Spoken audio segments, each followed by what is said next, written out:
Good evening, and it's great to have you with us on this Thursday night. I'm Lindsay Davis in for David.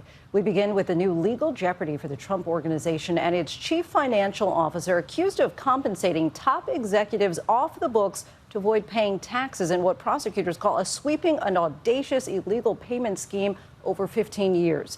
CFO Alan Weisselberg, one of the Trump Organization's longest serving and most loyal employees. The stunning sight as he arrived at the court to hear the charges, handcuffed and escorted by guards. He entered a not guilty plea. Weisselberg is accused of avoiding taxes on $1.7 million in fringe benefits, including rent-free apartments, cars, and private school tuition. Some of the checks allegedly signed by Donald J. Trump himself, but the former president is not charged. Among the potential witnesses in the case, Weisselberg's former daughter-in-law, who says her father-in-law knows where the bodies are buried. ABC's chief Washington correspondent Jonathan Karl leads us off.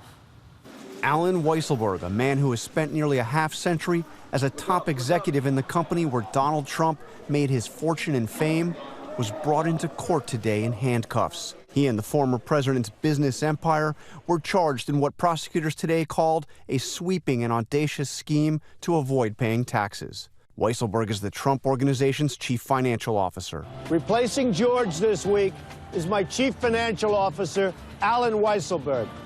And you think George is tough? Wait till you see Alan. Prosecutors accused Weisselberg and the Trump Organization of compensating top executives off the books so the business and the executives could pay less in taxes.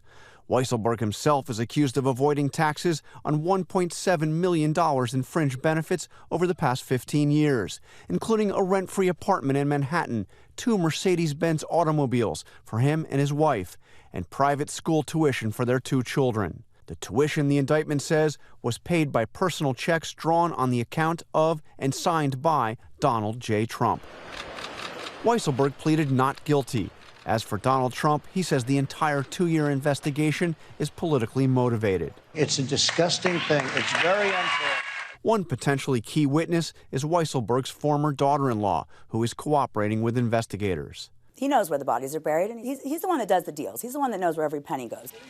Trump's former lawyer and fixer, Michael Cohen, who turned on Trump and did time in prison, says the soon-to-be 74-year-old Weisselberg could turn on Trump, too. Right now, his life is on the line. He's 74 years old. He wants to be with his family, not hanging out with a bunch of other inmates. Trump told ABC News Weisselberg is, quote, a tremendous person. They are pressuring him, setting him up. They want him to lie against Trump.